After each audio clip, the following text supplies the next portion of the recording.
नमस्कार मित्रांनो, लग्नानंतर होईलच प्रेम या मालिकेच्या आजच्या भागात आता नंदिनीला जीवासोबत बोलायचं असतं आणि त्यामुळे तिथे बसलेल्या जीवाकडे ती पाहत असते तेव्हा जीवाच लक्ष येणाऱ्या नंदिनीकडे जातं आणि तो म्हणत असतो, काय झालं, तुला काही बोलायचं आहे का? तेव्हा नंदिनी म्हणत असते, हो बोलायचं आहे, हा बोल ना.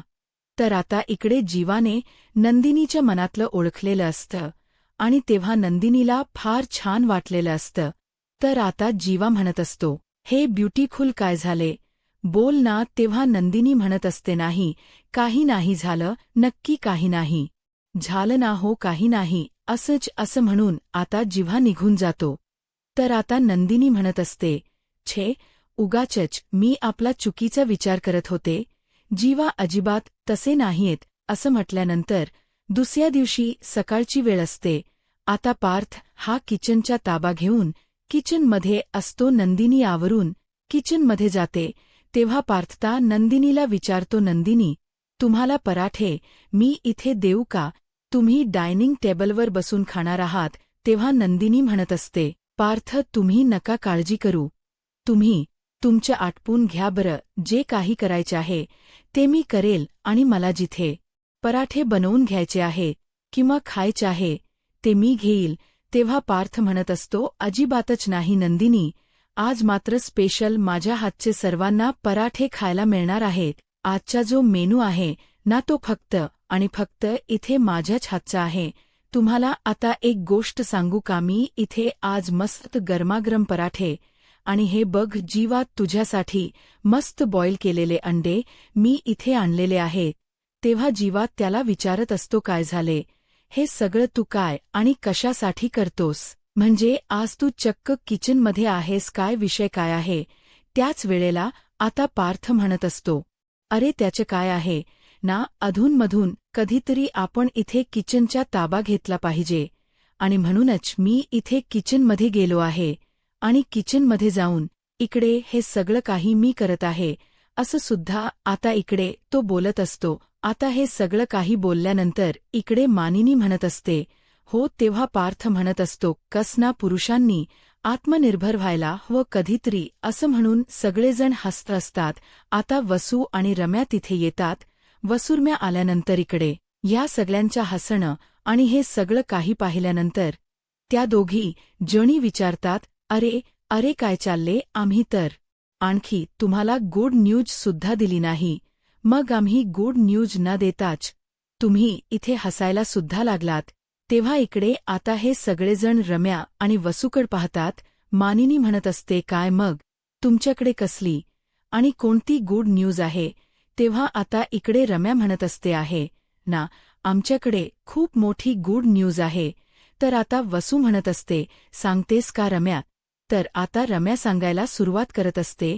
रम्या म्हणत असते, त्याचं काय आहे ना, काल मी, काव्या आणि पार्थ आम्ही तिघांनी मिळून माझे एक मॅट्रिमोनिया साईटवर एक प्रोफाईल ओपन केले आणि प्रोफाईल ओपन केल्यानंतर तिथे मला कशा पद्धतीचा मुलगा हवाय, काय हव्य, माझ्याबद्दल सगळ्या काही गोष्टी इथे मी तिथे अपलोड केल्या आहेत काव्याच्या मदतीने.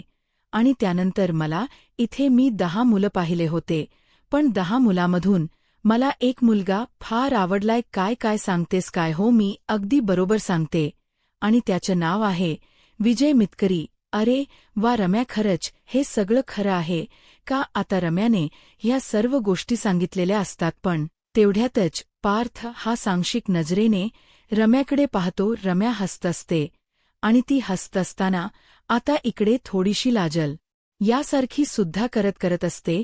सगळ्या जणांना आनंद झालेला असतो. तर आता रम्या म्हणत असते, खरं तर आता तो मुलगा छान आहे. मग आता काव्या म्हणत असते, अरे वा वा वा वा रम्या, खरंच ही खूप आनंदाची आणि छान गोष्ट तू दिलेली आहेस. आता माननी तिला काँग्रॅच्युलेट करत असते. तर इकडे दुसऱ्या बाजूला नंदिनी किचनमध्ये असताना तिला रेखाचा फोन येतो. आता रेखा तिकडून म्हणत असते, नंदिनी तुला येण्यासाठी किती वेळ लागेल? म्हणजे भक्तीचा नवरा हा 5 मिनिटामध्ये पोहोचतोय. तेव्हा नंदिनी म्हणत असते, ठीक, मी सुद्धा लवकरात लवकर पोहोचते, आता निघतच आहे असं नंदिनी आता रेखाला सांगत असते. तर आता इकडे रम्या म्हणत असते, खरं सांगू का, तर मला आता त्याला भेटायचं आहे. तेव्हा इकडे जीवा म्हणत असतो, काय मग कधी? त्याला घरी भेटायला बोलावलं अशील ना? तेव्हा रम्या म्हणत असते, नाही छे छे, मी त्याला घरी भेटायला नाही बोलावलं, म्हणजे त्याचं काय ना. आम्ही दोघेजण सुरुवातीला कॅफेमध्ये भेटणार आहोत.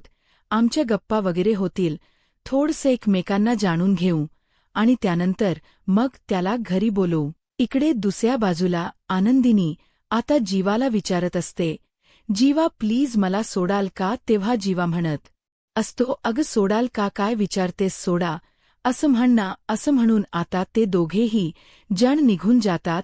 माणी म्हणत असते, नंदिनी अशी जाऊ नकोस, थांब, तुझ्याकरिता डबा भरून देते, म्हणून माननी उठलेली असते. तर इकडे दुसऱ्या बाजूला आपण पाहतो भक्तीचा नवरा हा एका कॅफेमध्ये जी आपली नंदिनी आहे, नंदिनीची वाट पाहत थांबलेला असतो. आता नंदिनी तिथे जाते आणि नंदिनी तिथे गेल्यानंतर ती स्वतःची ओळख करून देते. तेव्हा लगेच आता इकडे तो मुलगा सुद्धा स्वतःचं नाव सांगतो आणि तो म्हणत असतो, मी अज्ज पाटील. असं म्हटल्यानंतर नंदिनी म्हणत असते, अच्छा, भक्तीकडून तुमच्याबद्दल बऱ्याच काही गोष्टी ऐकल्यात. त्यावेळेस आता तो म्हणत असतो, हो का, काय ने, कोणत्या गोष्टी ऐकल्यात? तेव्हा आता नंदिनी म्हणत असते, नाही, तसं नाही, ती तुमचं फार कौतुक करत असते. तेव्हा आता इकडे तो म्हणत असतो, हो, तुम्ही बोलताय ते अगदी बरोबर आहे. तेव्हा नंदिनी म्हणते, हे बघा, मी डायरेक्टच विषयाला हात घालते. मला काल भक्ती भेटली होती. मग भक्ती फार अपसेट होती, रडत होती. मी असं ऐकलं आहे की तिचं वजन वाढल्यामुळे तुम्ही तिला तिच्या माहेरी पाठवण्याचा निर्णय घेतला आहे. त्यावर तो म्हणत असतो, हो, अगदीच बरोबर ऐकलंय, काय चुकीचं ऐकलंय, तुम्ही अगदीच बरोबर आहे. तेव्हा नंदिनी म्हणत असते, हे बघा, तुम्ही असं कसं करू शकता? अहो, ती तुमची बायको आहे. हो, बायको आहे ना, मग त्यात काय एवढं? हो, पण तिचं वजन वाढलंय म्हणून तुम्ही तिला माहेरी नाही पाठवू शकत. तेव्हा तो म्हणत असतो, मग काय करायला हवं सांगा ना. ती जर थोडंसुद्धा मनावर घेत नाही कोणत्याच गोष्टी, तर मग काय करायला हवं? तर आता इकडे दुसऱ्या बाजूला आपण पाहतो मानिनीने ह्या दोन्ही तिच्या पट्ट्यांना किचनमध्ये आणलेलं असते आणि तेव्हा पार्थ म्हणत असतो, अरे बापरे, आज मी केलेले पराठे इकडे माझ्या आईला फार आवडलेत वाटतं आणि त्यामुळेच आता इकडे पुन्हा ती आपल्याला किचनमध्ये घेऊन आली. तेव्हा माणनीम म्हणत असते, अरे मेल्यांनो, गप्प बसा. हा बघा, तुम्ही हा सगळा काय राडा करून ठेवलाय. हा एवढा राडा केलेला आहे की पुन्हा तुम्हाला किचन द्यावं की नाही हाच प्रश्न मला पडतोय. तेव्हा जीवा म्हणत असतो, म्हणजे मला नाही समजलं, तुला काय म्हणायचं आहे? तर त्याच वेळेला आता इकडे मानिनी म्हणत असते, काय नाही समजलं? हा जो काही एवढा पसारा घालून ठेवलाय, तो पसारा राग कोण आणि कशा पद्धतीने कोण आवरणार आहे? हा पसारा तुम्हालाच आवरायचा आहे. आता इकडे ते लगेचच म्हणत असतात, हो चालेल ना, काही गरज नाही. आम्ही दोघांनी हा पसारा इकडे केलाय ना, तर आम्ही दोघं आवरू. तेव्हा जेव्हा म्हणत असतो, ए दादा, मी कुठे हा पसारा केलाय? तू एकट्यानेच हा पसारा केला आहेस ना, मग तू मला हा पसारा सगळा आवरायला का बरं सांगत आहेस? त्याच वेळेला तो म्हणत असतो, अरे अरे, असं काय करतोयस? आपण दोघेजण मिळून हा सगळा पसारा आवरायला हवाय की नाही? आता हे सगळं काही बोलल्यानंतर इकडे मानेनी म्हणत असते, हो, कारण आता लगेच जीवा म्हणत असतो, दादा, त्याचं काय आहे ना, आज तू तुझ्या सुनेच्या आवडीचे पराठे केलेस आणि सुनेच्या आवडीचे पराठे केल्यामुळे आज त्यांची सासू मात्र फारच जास्त खुश झाली आहे आणि त्याचमुळे या सगळ्या गोष्टी अशा होत आहे. त्याचमुळे तिला फार आनंद होतोय. ह्या सगळ्या गोष्टीचा हो असू द्या, काही आनंद वगैरे जे काही व्हायचं असेल ना, ते होऊ देत, पण सगळ्यात महत्वाची गोष्ट तुम्हाला कळायला हवी रे मठ्ठ्यांनो. चला, घ्या हे सगळं काही आवरून घ्या आणि नंतर जे काही आहे ते बघूया. असं सुद्धा आता इकडे ते बोलत असतात. तर आता हे दोघेजण किचन आवरायला लागतात. तर नंदिनी म्हणत असते, खरं खरं सांगा, सगळ्यात महत्वाची गोष्ट तुम्हाला मला विचारायची आहे. आणि ती सगळ्यात महत्वाची गोष्ट म्हणजे की इथे जर तुमच्या बायकोचा वाढला आहे, त्यामुळे तुम्ही अशा पद्धतीने तिच्यासोबत वागणार आहात, तेव्हा तो अज्ज पाटील म्हणत असतो, हे बघा अगदीच तसं काही नाहीये. मग मला सांगा, तुमचे आईवडील घरातच असतात, तुमच्या बाबांचा अपघात झाला, मग तुमची आई त्यांची सेवा करते, त्यांचं सगळं काही करते, मग असंच तुमच्या आईने सुद्धा तुमच्या बाबांना सोडून दिलं पाहिजे का? हे बघा, ती गोष्ट वेगळी, पतीच्या तोंडावर ताबाच नाहीये, म्हणजे कधीही काही खाते. आता उद्या गुढीपाडवा आहे, तर लगेचच श्रीखंड खाईल, अर्धा किलोचा डब्बा घेऊन बसते. होळीला तर किती पूर्ण पोळ्या खाल्ल्या हो, चपाती आणि भाकरी ह्या तर गोष्टी लांबच. त्याने तीच पोट भरत नाही, पण ब्रेड म्हटलं की दाबून खाते. मग मला सांगा, बन मस्का तर एक नंबर फेवरेट आहे. हे सगळं काही खाल्लं तर मग त्याच्यासाठी कॅलरीसुद्धा बंद करायला हव्यात ना. म्हटलं एक्सरसाइज कर, तर म्हणते कशी नाही, घरातल्या कामानेच माझी एक्सरसाइज होते. मग मला सांगा, जर ह्या सगळ्या गोष्टी अशा होत आहेत, आपण लाईफस्टाईल नाही बदलली, तर मग काय होणार आहे? जो व्यक्ती स्वतःच्या शरीराला मेंटेन ठेवू शकत नाही, जो व्यक्ती स्वतःच्या शरीरावर प्रेम करू शकत नाही, तो व्यक्ती यावर काय प्रेम करणार आहे सांगा ना तुम्ही? त्यावर नंदिनी म्हणत असते, हे बघा, मला तुमचं सगळं म्हणणं आहे, पटते, सगळ्या गोष्टी मान्य आहे. मी हो तर भक्तीला समजवेल, पण तिला माहेरी सोडून देणं हा पर्याय नाही अहो. तुम्हाला काय सांगू, माझी बायकोना लग्नाच्या अगोदर अक्षरशः चवळीची शेंग होती. माझी आजी म्हणायची, अरे हिला जर एखादं मूल झालं तर ही कशी उचलणार आहे, कसे तिला पेलवणार आहे. आणि डॉक्टरांकडे घेऊन गेलो तर डॉक्टर म्हणतात, वजन कमी केल्याशिवाय मूल होणार नाही. सांगा ना मला. त्यावर इकडे नंदिनी म्हणत असते, मग मला सांगा, तिचं वजन तुम्हाला मॅटर करतं का? ती व्यक्ती तुम्हाला कोण हव्य नेमकं? हे बघा, असं करू नका. मी भक्तीशी ह्या सगळ्या गोष्टी बोलून घेते, आणि त्याहूनही सगळ्यात महत्वाचं म्हणजे तुम्ही म्हणताय ना ते सगळं बरोबर आहे. तेव्हा तो म्हणत असतो, हो, मी जे काही बोलतो, ज्या काही गोष्टी इथे तुम्हाला सांगतो ना, ते सगळं काही महत्वाचं आहे आणि मेन आहे.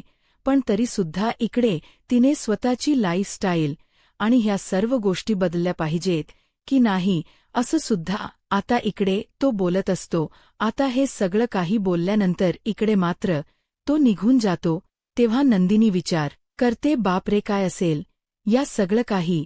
आणि त्याहूनही सगळ्यात महत्वाची गोष्ट मला कळत नाही, सगळे पुरुष असेच वागत असतील का? म्हणजे जीवाला सुद्धा मी अशीच इथे वाटत असेल का? जीवाला सुद्धा इकडे मी सुरुवातीला छान वाटत असेल, डार्लिंग डार्लिंग म्हणतात, ब्युटीफुल म्हणतायत, कमाल धमाल म्हणतायत, पण तरीसुद्धा असंच हे सगळं काही होत असेल का? असा विचार इकडे ती करू लागते. दुसऱ्या बाजूला आपण पाहतो की काव्या घरामध्ये असते आणि देवासमोर उभी राहून शुभम करू ती म्हणत असते. वेळेला रम्या तिथे येते. रम्या आणि काव्या एकमेकींशी बोलत असतात. खरं तर इकडे रम्या आणि काव्या म्हणत असते तिला, खरं तर रम्या, तुला एक गोष्ट सांगू का? तुझ्यासाठी मी खूप खुश आहे. तुला एक गोष्ट सांगू, तू त्या विजय मतकरींना भेटल्यानंतर मग खरी मजा येणार आहे. तेव्हा इकडे ती म्हणत असते, पण कशी स्टाईल असेल, कसं काय असेल, त्यांना दाढी वगैरे असेल. तेव्हा रम्या म्हणत असते, हो, पण खरं तर मला दाढी पाहिजेच. अगं रम्या, असू दे, कशाला उगच दाढी, नंतर खूप त्रास होतो. तुला कसा त्रास होतो? नंतर खूप टोचते. हे गप्प ग, असं म्हणत असते. त्यावर रम्या म्हणत असते, नाही, जे काही ठरलं आहे ना, मी सगळ्या डिटेल्स तुला सांगितल्यात ना, त्याच पद्धतीने मला तो सुद्धा हवाय. तेव्हा काव्या म्हणत असते, ठीक आहे, मी तुझ्यासाठी ना फार खुश आहे. बघ, आपण हे सगळं काही तुमचं झालं ना, तर मस्त आपण इकडे एन्जॉय करूयात. त्याला घरी आल्यानंतर मग काय, माझे ते विजय जिजू कसे असतील, असा काव्याचा प्रश्न असतो. तर इकडे जो काही विजय मतकरी आहे तो इथे कॅफेमध्ये असतो आणि कॅफेमध्ये तो त्याचं काम करत बसलेला असतो. तेवढ्यातच एक व्यक्ती तिथून जातो, वेटर, आणि त्या वेटरला इथे लात लागलेली असते. तेव्हा आता त्या वेटरला असं वाटतं की साहेब माझ्यावर ओरडतील. तेव्हा तो त्यांना पाठीमागे बोलून आवाज देतो आणि म्हणत असतो, सॉरी साहेब, माझं चुकलं नाही हो, लात माझी लागली आहे ना. तुम्हाला मग मी सॉरी म्हटलं पाहिजे की नाही, असं इकडे तो बोलतो. तर इकडे दुसऱ्या बाजूला आपण पाहतो की आता काव्या काही केल्या त्या विज्जचे कौतुक करायला थांबतच नसते. तेव्हा काव्या म्हणत असते, बघ आता देशमुख कसे फक्त आणि फक्त माझे आहेत, म्हणजे देशमुख शिवाय मी पूर्ण अपूर्ण आहे. आणि देशमुख जिथे कुठे असतील तिथे तिथे फक्त काव्या असेल. तेव्हा आम्ही कशी जोडी आहे ना तशीच तुझी आणि त्यांची जोडी हिटवायला हवी. दुसऱ्या बाजूला नंदिनी आलेली असते. आता नंदिनीचा हा उदार चेहरा पाहिल्यानंतर काव्या तिला विचारते की काय नंदिनी ताई, काय झाले. तेव्हा ती म्हणत असते, नाही नाही, काही नाही झालं, सगळं ठीक आहे ना. हो ठीक आहे, पण मग तू अशी, तुझा चेहरा का बरं पडलाय. तेव्हा ती म्हणत असते, नाही असं काहीच नाहीये. हो नक्कीच, बरं ठीक, मी चल आराम करते थोडा वेळ, असं म्हणून नंदिनी निघून जाते. आता रम्या म्हणत असते, अगं हिला काय झालं. त्यावेळेस काव्या म्हणत असते, काही नाही, कामामुळे आणि त्या सर्व गोष्टीमुळे थकायला होत असेल, दमायला होत असेल ना. हा ते सुद्धा आहेच म्हणा. असं म्हणून आता ती तिथून निघून जाते. दुसऱ्या बाजूला काव्या काही केल्या इथे थांबतच नसते.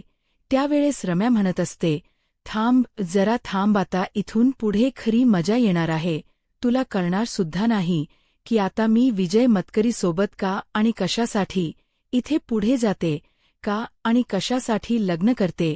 हे सगळ्या गोष्टी तुम्हाला कोणालाही समजत नाहीत आणि त्या समजणार सुद्धा नाही, असं आता इकडे रम्या म्हणत असते. आता रम्या ह्या सगळ्या गोष्टी इथे बोलल्यानंतर आपण पाहतो की लगेचच इकडे दुसऱ्या बाजूला जीवा हा त्याच्या मित्रासोबत फोनवरती बोलत असतो. आता अरंदिनी सुद्धा आलेलीच असते बरं का. आता जीवा म्हणत असतो, अरे तुला काय सांगू बाबा, खरं तर इकडे खूप वजन होतं, म्हणजे खर खूप बारीक होती, पण आता एक गोष्ट सांगू का, आता ना एवढं वजन वाढलं ना की काही विचारू नको, पेलवत नाहीये रे. आणि ब्युटीफुल म्हटलं की काही विचारूच नको, कळतच नाही. त्याच वेळेला नंदिनीला तो सकाळचा सीन सगळं काही आठवत असतो. तुला सांगू का, पण त्या बाबतीत ना पार्थ दादा एक नंबर आणि खूपच नशीबवान आहे बघ. पण माझं तसं नाही रे मा, खरंच मला ना पेलवतच नाहीये बघ. अरे हात दंड एवढे मोठे झालेत ना की काही विचारू नको. आता काय करणार, पर्यायच नाही. आता नंदिनीच्या डोळ्यामध्ये पाणी आलेलं असतं. नंदिनीला असं वाटत असतं की जीवा हे सगळं माझ्याबद्दल बोलतायत, पण असं नाहीये.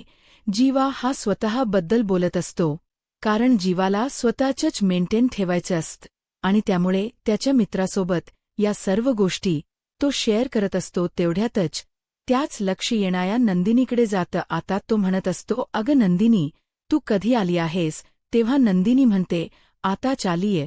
तेव्हा तो म्हणत असतो, ऑल ओके ना, सगळं काही ठीक आहे ना, काही प्रॉब्लेम तर नाही ना. त्याच वेळेला आता नंदिनी म्हणत असते, नाही काही एक प्रॉब्लेम नाहीये, ऑल ओके. असं म्हटल्यानंतर आता नंदिनी तिची कामाला लागलेली असते. जीवा म्हणत असतो, खरं सांग नंदिनी, सगळं काही ठीक आहे ना. तेव्हा पुन्हा एकदा नंदिनी म्हणते, हो सगळं काही ठीक आहे, काहीही इथे झालेलं नाहीये, असं नंदिनी म्हणत असते. आता इकडे जीवा म्हणत असतो, खरंच ना, ऐक ना नंदिनी, उद्या तू गुढीपाडवा आहे तर काय घालणार आहेस. तेव्हा नंदिनी म्हणते, तुम्ही सांगा ना काय घालू. तेव्हा तो म्हणतो, मस्त साडी नेस आणि तुझे ते काही स्लीव्ज आहे ना ब्लाऊजचे, ते खूल ब्लाऊज स्लीववाले ते नेस. तेव्हा नंदिनी म्हणत असते, उघड का नाही सांगत आहे की माझी तुम्हाला लाज वाटू लागली आहे. दंड मोठे दिसतात आत्ताच तर मित्रांशी एवढं सगळं काही बोलत होते, बाहेर सोबत घेऊन जाण्याची सुद्धा लाज वाटते, म्हणून ह्या सगळ्या गोष्टी तर तुम्ही बोलत होतात ना. मग आता सुद्धा मला असं वाटतं की तुम्हाला आत्ता सुद्धा तसंच वाटते. आता नंदिनी विचार करू लागते आणि विचार केल्यानंतर लगेच म्हणत असते, बापरे, मी कॉलेजला आणि शाळेत होते तेव्हा 55 ते 60 याच दरम्यान माझं वजन होतं. काय करू, एकदा वजन चेक करू का असं म्हणून वजन काटा घेते आणि तिथे समोर ठेवते. आता वजन काठा समोर ठेवल्यानंतर लगेचच त्याच्यावर उभा राहणार. तेवढ्यातच हाणत असते, नाही नको, जर उभी राहिले तर पुन्हा आणखी प्रॉब्लेम होईल. जर वजन वाढलं असेल तर मग काय करणार, नको नको नको नको, काय करावं ना तेच कळत नाही. असू दे, अज्ञातच सुख असतं असं म्हणतात ना, तेच खरं आहे. देवा परमेश्वरा, मला तर आता काय करावं ना कळत नाही. खरं तर माझं जर वजन वाढलेलं असेल तर, आणि जीवा म्हणतात तसं खरंच मी त्यांना आवडत नसेल तर ते माझं तोंडावर कौतुक करत असतील, आणि आवडत नसेल मी त्यांना तर ह्या सगळ्या गोष्टी. आता इकडे ती विचार करते आणि तो वजन काटा जागेवरच पुन्हा ठेवून देते. दुसऱ्या बाजूला आपण पाहतो काव्या गुढीपाडव्यानिमित्त फारच छान अशी तयार होत असते. हातामध्ये हिरव्या बांगड्या, त्याचबरोबर सुंदर अशी हिरव्या रंगाची साडी, आणि ते त्याच्यावर वेल्वेटचा ब्लाऊज, खूपच सुंदर लुक केलेला असतो. तेवढ्यातच पार्थ तिथे येतो. आता काव्याला असं वाटत असतं, मी कशी दिसते यासाठी मला कोणीतरी सांगायला पाहिजे ना. पण पार्थ आलेला असतो. पार्थ आल्याबरोबर काव्या म्हणते, बरं झालं देशमुख, तुम्ही आलात. सांगा ना मी कशी दिसते, खरोखर सांगा ना पार्थ, मी कशी दिसते. तेव्हा पार्थ आता काव्याला आरशाकडे उभा करतो आणि म्हणत असतो, खरं सांगू. त्यावर काव्याम हाणत असते, हो देशमुख, खरंच सांगायचे आहे ना, सांगा ना प्लीज. तेव्हा लगेच आता पार्थ म्हणत असतो, काहीतरी कुठेतरी कमी आहे. तेव्हा काव्या म्हणते, काय आणि कुठे, कसलं कमी आहे. तेव्हा पार्थ म्हणत असतो, आहे ना कुठेतरी काहीतरी कमी आहे. असं म्हणून तो पुन्हा तिला आरशासमोर उभा करत असतो. आता मस्त पार्थने काव्याला एक सुंदर गजरा दिलेला असतो, जो की केसात माळलेला असतो. आता उद्याच्या भागामध्ये दोघे जण खाली येतात. नंदिनीने साडी न घालता ड्रेस वेअर केलेला असतो आणि काव्या आणि पार्थ वेगवेगळ्या पोज देत असतात आणि नंदिनी त्यांचे फोटो शूट करत असते. पार्थ म्हणत असतो, नंदिनी छान छान फोटो काढा बरं का, म्हणजे मला माझ्या अकाउंटवर इथे टाकता येतील. असं म्हटल्यानंतर इकडे नंदिनी छान फोटो काढते. आता नंदिनी इकडे आता तिच्या खोलीमध्ये असते. त्याच वेळेला जीवा तिथे येतो आणि म्हणत असतो, काय झालं नंदिनी, अशी श्वाल तू अंगावर का बरं घेतली आहेस. तेव्हा नंदिनी म्हणत असते, नाही त्याचं काय ना, मला फार थंडी वाजते. तेव्हा लगेच आता इकडे येतो, म्हणत असतो, थंडी वाजते आता. या आता नंदिनी कशा पद्धतीने हे सगळं काही तिच्या मनात आलेले विचार झटकून टाकेल आणि जीवा तिची असलेली समजूत कशी काढेल. आता पुढे काय होईल हे पाहायला आत्ताच माझा महाराष्ट्र या यूट्यूब चॅनलला सबस्क्राईब करा. धन्यवाद.